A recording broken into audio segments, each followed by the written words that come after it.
Friends, എല്ലാവർക്കും സുപ്രീൻ്റെ പുതിയൊരു വീഡിയോയിലേക്ക് സ്വാഗതം. ഇന്ന് നമ്മൾ പറയാൻ പോകുന്ന ഫോർഡ് ഫിഗയിൽ എനിക്ക് ഇഷ്ടപ്പെട്ട കാര്യങ്ങളും അവിടെ ഇഷ്ടപ്പെടാത്ത കുറച്ച് കാര്യങ്ങളെക്കുറിച്ചാണ് നിങ്ങളുമായിട്ട് ഞാൻ ഷെയർ ചെയ്യുന്നത്. അപ്പോൾ ഇത് എൻ്റെ വണ്ടിയാണ്. അത് 1.2 ലിറ്റർ 4 സിലിണ്ടർ പെട്രോൾ വേർഷനാണ് ഞാൻ യൂസ് ചെയ്യുന്നത്. ഏകദേശം 4 വർഷമായി. 2017 ഫെബ്രുവരിയിലാണ് ഈ ഒരു വാഹനം ഞാൻ വാങ്ങിക്കുന്നത്. അപ്പോൾ എല്ലാവർക്കും വീഡിയോയിലേക്ക് ഒരിക്കൽ കൂടി സ്വാഗതം. ആദ്യമായിട്ട് ഇതിൽ ഇഷ്ടപ്പെട്ട കാര്യം എന്താണെന്ന് വെച്ചാൽ എനിക്ക് ഇതിൻ്റെ ഫ്രണ്ട് ഡിസൈൻ വളരെ ഇഷ്ടമാണ്. ആ ഗ്രില്ലുകളുടെ ഡിസൈൻ എനിക്ക് ഭയങ്കരമായിട്ട് ഇഷ്ടപ്പെട്ടിട്ടുണ്ട്. അതുപോലെ തന്നെ അടുത്തായിട്ട് പറയുകയാണെങ്കിൽ ഇതിൻ്റെ ഒരു ഹെഡ് ലാമ്പ് യൂണിറ്റുകൾ എനിക്ക് ഭയങ്കര ഇഷ്ടമാണ്. അതായത് ഒരു വലിയൊരു ഹെഡ് ലാമ്പ് യൂണിറ്റാണ്. സൈഡ് പ്രൊഫൈലിലേക്ക് ഇറങ്ങി നിൽക്കുന്ന രീതിയിലുള്ള ആ ഒരു ഹെഡ് ലാമ്പ് യൂണിറ്റ് ഡിസൈനൊക്കെ വളരെ മനോഹരമായിട്ടുണ്ട്. അതുപോലെ തന്നെ മുൻവശത്ത് നെഗറ്റീവായിട്ട് പറയാനുള്ള ഒരു പ്രധാന ഒരു ഹൈലൈറ്റ് എന്ന് പറയുന്നത് ഈ ഹെഡ് ലാമ്പ് നോർമൽ ഹെഡ് ലാമ്പാണ്. ഒരു പ്രൊജക്റ്റഡ് ഹെഡ് ലാമ്പോ അങ്ങനെയുള്ളതൊന്നും ഈ ഒരു വാഹനത്തിന് നൽകിയിട്ടില്ല. അടുത്തായിട്ട് എനിക്ക് വാഹനത്തിൽ ഇഷ്ടപ്പെട്ട ഒരു കാര്യം വെച്ചാൽ ഇതിൻ്റെ ഒരു ബോണറ്റിൻ്റെ ഡിസൈൻ തന്നെയാണ്. അത്യാവശ്യം നല്ല ഒരു ലുക്കുള്ള ഒരു ഡിസൈൻ തന്നെയാണ് അതിൻ്റെ ബോണറ്റ് നൽകിയിരിക്കുന്നത്. പിന്നെ മൂന്നാമതായിട്ട് എനിക്കിഷ്ടപ്പെട്ട മറ്റൊരു പ്രധാന കാര്യം ഇതിൻ്റെ ഒരു ഫ്രണ്ട് ഗ്ലാസ് തന്നെയാണ്. വളരെ വൈഡായിട്ടുള്ളൊരു ഗ്ലാസ്സാണ് ഉള്ളത്.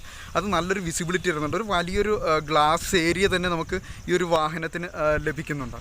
ഞാനിപ്പോൾ ഒരു ഹെഡ് ലാമ്പിൻ്റെ ഒരു നെഗറ്റീവ് പറഞ്ഞെങ്കിലും ഈ ഒരു head lamp unit follow me home head lamp ഫംഗ്ഷനോട് കൂടിയ ഒരു ഹെഡ് ലാമ്പ് യൂണിറ്റുകളാണ് വരുന്നത്. നമുക്കിതിലൊരു DRLസോ അല്ലെങ്കിൽ ഇപ്പോൾ പുതിയ വണ്ടികളൊക്കെ കണ്ടുവരുന്ന പോലെ ഒരു പ്രൊജക്റ്റഡ് ഹെഡ് ലാമ്പ് യൂണിറ്റോ ഒന്നും ഈ ഒരു ഫിഗയിൽ ഉണ്ടായിരുന്നില്ല. വശങ്ങളിലേക്ക് വരുമ്പോഴും എനിക്ക് ഇഷ്ടപ്പെട്ട ഒരു ഡിസൈൻ ലാംഗ്വേജാണ്. വൈഡായിട്ടുള്ള 2 ഗ്ലാസ് ഏരിയകളുണ്ട്. അതുപോലെ ഞാൻ മുന്നേ പറഞ്ഞതുപോലെ ആ ഒരു ഹെഡ് ലാമ്പ് യൂണിറ്റിൻ്റെ ഡിസൈൻ ഉണ്ടല്ലോ, ആ സൈഡിലേക്ക് വരുമ്പോഴത്തേക്ക് നല്ല ഒരു ഭംഗിയാണ് കാണാനായിട്ട്. ഇത് ഞാൻ ട്രെൻഡ് വേരിയൻ്റാണ് എടുത്തിരിക്കുന്നത്.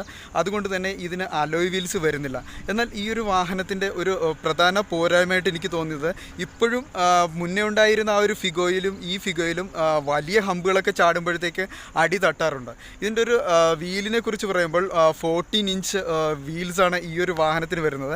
ഇതിൽ നമുക്ക് എന്താ പറയുക, നോർമലായിട്ട് ഫ്രണ്ടിൽ ഡിസ്ക് ബ്രേക്കും ബാക്കിൽ ഡ്രം ബ്രേക്കുമാണ് ഈ ഒരു വാഹനത്തിന് നൽകിയിട്ടുള്ളത്. അതുകൂടാതെ തന്നെ നമുക്ക് ഈ മിറേഴ്സിനെ കുറിച്ച് പറയുകയാണെങ്കിൽ നമുക്ക് ഈ ഇലക്ട്രിക്കലി അഡ്ജസ്റ്റ് ചെയ്യാവുന്ന ഒരു മിറേഴ്സാണ് വന്നിരിക്കുന്നത്. ഇതിൽ ടേൺ ഇൻഡിക്കേറ്റേഴ്സ് കൊടുത്തിട്ടുണ്ട്. എന്നാൽ ഓട്ടോമാറ്റിക് ഫോൾഡ് ചെയ്യാൻ പറ്റിയ ഒരു മിറേഴ്സ് അല്ല ഈ ഒരു വാഹനത്തിന് നൽകിയിരിക്കുന്നത്. പിന്നെ എനിക്ക് അടുത്തായിട്ട് ഇഷ്ടപ്പെട്ട മറ്റൊരു പ്രധാന കാര്യം വെച്ചാൽ പിന്നിലേക്ക് വരുമ്പോഴത്തേക്ക് ഇതിൻ്റെ ഒരു ഡിസൈൻ ലാംഗ്വേജ് തന്നെയാണ്. ഒരു എക്സിക്യൂട്ടീവ് ലുക്ക് തരുന്ന രീതിയിലുള്ള ഒരു ഡിസൈൻ ലാംഗ്വേജാണ് ഫോർഡ് ഫിഗോയ്ക്ക് ഉള്ളത്. ഒരു ലൈറ്റായിട്ടുള്ള ഒരു സ്പോയിലർ കൂടി ഈ ഒരു വാഹനത്തിന് ഉണ്ട്. പിന്നെ ഇതൊരു മിഡ് വേരിയൻ്റ് ആയതുകൊണ്ട് തന്നെ ഇതിന് നമുക്ക് വൈപ്പറോ അല്ലെങ്കിൽ ഡീഫോഗറോ അങ്ങനെ ഒരു കാര്യങ്ങളൊന്നും വരുന്നില്ല. പിന്നെ പിന്നിലൊരു റിവേഴ്സ് പാർക്കിംഗ് ക്യാമറ, ഇപ്പോഴത്തെ പുതിയ തലമുറ കാഴ്ചയുള്ളതുപോലെ റിവേഴ്സ് പാർക്കിംഗ് ക്യാമറ സെൻസേഴ്സ് ഒന്നും അന്ന് ഈ വാഹനത്തിന് ഉണ്ടായിരുന്നില്ല. ഇന്റീരിയർ ഡിസൈനിലേക്ക് വരുമ്പോൾ എനിക്ക് ഇഷ്ടപ്പെട്ടത് ഇതിൻ്റെ ഒരു ബ്ലാക്ക് കളറിലെ ഒരു തീം തന്നെ. ഒരു ഡാഷ്ബോർഡിൻ്റെ ഡിസൈനിലെ കളറിലൊക്കെ ഒരു ബ്ലാക്ക് കളറിലൊരു തീമാണ് വരുന്നത്. അതുപോലെ തന്നെ നമുക്ക് ഇവിടെ നോർമലായിട്ടുള്ളൊരു മ്യൂസിക് സിസ്റ്റമാണ് വരുന്നത്. ഒരു ടച്ച് സ്ക്രീൻ ഇൻഫർടൈൻമെൻറ്റ് സിസ്റ്റമൊന്നും വരുന്നില്ല. ബട്ട് ഫോർഡിൻ്റെ ഒരു ആ സമയത്തുണ്ടായിരുന്ന വണ്ടികളുടെ ഒരു പ്രധാന പ്രത്യേകത നമുക്കിവിടെ ഒരു മൊബൈൽ ഹോൾഡർ വരുന്നുണ്ട്. നമുക്കിവിടെ ഹോൾഡ് ചെയ്ത് വെച്ച് ഇപ്പം എന്താ പറയുക, നമുക്ക് മാപ്പൊക്കെ ഇട്ട് പോകാൻ കഴിയും. ഇവിടെ നമുക്കൊരു USB പോർട്ട് വരുന്നുണ്ട്. ഇവിടെ ഒരു ഓക്സ്, പിന്നെ നമുക്ക് ഇതിലൂടെ നമുക്ക് ചാർജ് ചെയ്യാനും പറ്റും. അങ്ങനെ ഒരു ഓപ്ഷൻ ആ സമയത്ത് നൽകിയിട്ടുണ്ട്. പിന്നെ ഒരു കംഫർട്ടായിട്ടുള്ള ഒരു സ്റ്റിയറിംഗ് വീലാണ് കൊടുത്തിരിക്കുന്നത്. അതിൽ നമുക്ക് ഓഡിയോ കൺട്രോൾസ് എല്ലാം വരുന്നുണ്ട്. അതായിട്ട് എനിക്കൊരു പോരായ്മയായിട്ട് തോന്നിയത്, പോരായ്മയല്ല, ആ സമയത്ത് ഈ ഒരു പ്രൈസ് റേഞ്ചിന് ഇങ്ങനെയുള്ള കാര്യങ്ങൾ മാത്രമേ ലഭിക്കുന്നുള്ളായിരിക്കാം. ചിലപ്പോൾ ഒരു പ്രൈസ് കട്ടിൻ്റെ ഭാഗമായിട്ടായിരിക്കും. ഈ ഒരു മീറ്റർ കൺസോളായിട്ട് നോർമലായിട്ടുള്ളൊരു മീറ്റർ കൺസോളാണ് വരുന്നത്. ഒരു ചെറിയ രീതിയിലുള്ള ഒരു ഡിസ്പ്ലേയിലൂടെ മാത്രമാണ് ഈ ഒരു വാഹനത്തിന് അത്യാവശ്യം വേണ്ട ഡീറ്റെയിൽസ് ഇതെല്ലാം നമുക്ക് അറിയാൻ കഴിയുന്നത്. ഡിസ്റ്റൻറ്റ്, MT, അതുകൂടാതെ എത്ര കിലോമീറ്റർ ഓടിയിട്ടുണ്ട്, ആവറേജ് മൈലേജ് എല്ലാം നമുക്ക് ഈ ഒരു ചെറിയൊരു ഡിസ്പ്ലേയിൽ നിന്ന് മാത്രമാണ് നമുക്ക് മനസ്സിലാക്കാൻ കഴിഞ്ഞത്. ഇപ്പോഴുള്ള ഒരു ഫിഗറിൽ ഏകദേശം വലിയ മാറ്റങ്ങളൊന്നും തന്നെ ഈ ഒരു മീറ്റർ കൺസോളിന് വന്നിട്ടില്ല. അടുത്തായിട്ട് എനിക്കൊരു ചെറിയ നെഗറ്റീവായിട്ട് പറയാൻ തോന്നിയത് ഈ ഡ്രൈവർ സീറ്റിന് സീറ്റ് ഹൈറ്റ് അഡ്ജസ്റ്റ്മെൻറ്റ് ഉണ്ടായിരുന്നെങ്കിൽ വളരെ നല്ലതായിരുന്നു.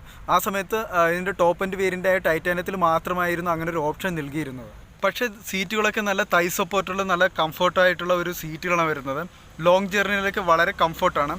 എത്ര കിലോമീറ്റർ ഓടിച്ചാൽ തന്നെ യാതൊരുത്തിലുള്ള ഒരു മടുപ്പ് നമുക്ക് ഫീൽ ചെയ്യുകയില്ല. പിൻ സീറ്റിലാണെങ്കിലും നല്ല തൈ സപ്പോർട്ടുള്ള സീറ്റുകളാണ്. അത് പിന്നെ 3 പേർക്ക് കംഫർട്ടായിട്ട് തന്നെ നമുക്ക് ലോങ് ജേർണിയിലേക്ക് പിന്നിലിരുന്ന് യാത്ര ചെയ്യാൻ കഴിയുന്നത് തന്നെയാണ് ഇതിൻ്റെ മറ്റൊരു പ്രധാന പ്രത്യേകത. പക്ഷേ ഈ ഒരു ട്രെൻഡ് വേരിയൻ്റ് ആയതുകൊണ്ട് തന്നെ നമുക്ക് ആ സമയത്ത് ഇതിന് പിന്നിലത്തെ ആ ഒരു ഹെഡ് റെസ്റ്റ് അഡ്ജസ്റ്റ് ചെയ്യുന്ന ഓപ്ഷനൊന്നും നമുക്ക് നൽകിയിട്ടില്ലായിരുന്നു.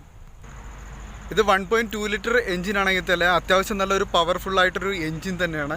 ഞാനിത് ഡ്രൈവ് ചെയ്തിട്ടുണ്ട്. ഹെയർ പിന്നൊക്കെ ട്രൈ ചെയ്ത് നോക്കിയിട്ടും വലിയ കുഴപ്പമില്ലാത്ത രീതിയിൽ വാഹനം നിന്നു പോകാതെയൊക്കെ നമുക്ക് കയറി പോകാൻ പറ്റുന്നുണ്ട്. വിത്ത് AC ഒക്കെ ട്രൈ ചെയ്ത് നോക്കിയിട്ടുണ്ട്. വലിയ കുഴപ്പം എനിക്ക് ഫീൽ ചെയ്തിട്ടില്ല. അതുപോലെ തന്നെ നമുക്കിതിൻ്റെ ഒരു പ്രധാന ഹൈലൈറ്റർ എന്ന് പറയുന്നത് ഫോർഡ് ഫിഗോയുടെ ഡ്രൈവിംഗ് കംഫോർട്ടും ഡ്രൈവബിലിറ്റിയും തന്നെയാണ്. അത് പുതിയ വാഹനമായാലും പഴയ വാഹനമായാലും അത് എടുത്തു പറയേണ്ട മറ്റൊരു പ്രധാന ഒരു കാര്യം തന്നെയാണ്. ഈ ഒരു വാഹനത്തിന് എനിക്ക് കിട്ടുന്ന ഒരു മൈലേജ് സിറ്റിയിലെന്ന് പറയുമ്പോൾ ട്രാഫിക് ടു ട്രാഫിക് 13 മുതൽ 14 വരെയും, ഹൈവേയിലൊക്കെ നമ്മളിപ്പം നാട്ടിലോട്ടൊക്കെ പോകുന്ന സമയത്താണ് വിത്ത് ലഗേജ് 4 ആൾക്കാർ വിത്ത് AC ഒക്കെ ഏകദേശം 17 മൈലേജ് കൂടി ഈ ഒരു വാഹനത്തിന് എനിക്ക് കിട്ടാറുണ്ട്. അതായത് ഞാനൊരു കൺട്രോളബിൾ ആയിട്ടുള്ളൊരു സ്പീഡിലാണ് ഈ ഒരു വാഹനം ഡ്രൈവ് ചെയ്യുന്നത്. ഏകദേശം ഒരു 80 to 90 റേഞ്ചിലാണ് ഈ ഒരു വാഹനം ഡ്രൈവ് ചെയ്യുന്നതുകൊണ്ടാണ് എനിക്ക് അത്രയും ഒരു മൈലേജ് ഗെയിൻ ചെയ്യാൻ പറ്റുന്നത്. ഈ ഒരു വാഹനത്തെക്കുറിച്ച് പറയുകയാണെങ്കിൽ 2015 ഇറങ്ങിയ ഫോർഡ് ആസ്പെയറിനെ ആസ്പദമാക്കിയ, അതായത് ഒരു ചെറിയ സെഡാനെ ആസ്പദമാക്കിയാണ് പിന്നീട് ഫോർഡ് ഒരു ഫോർഡ് ഫിഗോ എന്ന് പറയുന്ന ഒരു പുതിയ ഒരു സ്റ്റൈലിനെ അവതരിപ്പിച്ചത്. മുന്നേ ഉണ്ടായിരുന്ന ഒരു സ്റ്റൈലിനെ നിങ്ങൾക്കറിയാം, വളരെ എയറോഡൈനാമിക് ഷേപ്പുകളുള്ള വളരെ പൊക്കം കുറഞ്ഞ ഒരു വെഹിക്കിളായിരുന്നു. അതിൽ നിന്ന് ഡിഫറെൻ്റ് ആയിട്ടുള്ള ഒരു ലുക്കോട് കൂടിയാണ് ആ ഒരു ഫോർഡ് ആസ്പെയറിനെ സമാനമാക്കിക്കൊണ്ട് പുതിയ ഫോർഡ് ഫിഗോ അവതരിപ്പിച്ചിരിക്കുന്നത്. അപ്പം ഇതിൻ്റെ ഒരു ഡിസൈൻ ലാംഗ്വേജ് ഒക്കെ എനിക്ക് വളരെയധികം ഇഷ്ടപ്പെട്ടത് കൊണ്ടാണ് ഈ ഒരു വാഹനം ഞാൻ തിരഞ്ഞെടുത്തത്. ഡിസൈൻ ലാംഗ്വേജ് മാത്രമല്ല, ഒരു വാഹനം പർച്ചേസ് ചെയ്യുമ്പോൾ നമ്മൾ എപ്പോഴും ശ്രദ്ധിക്കുന്ന അതിൻ്റെ ഒരു ഡിസൈന് നമ്മൾ കണക്കിലെടുക്കുന്നുണ്ട്.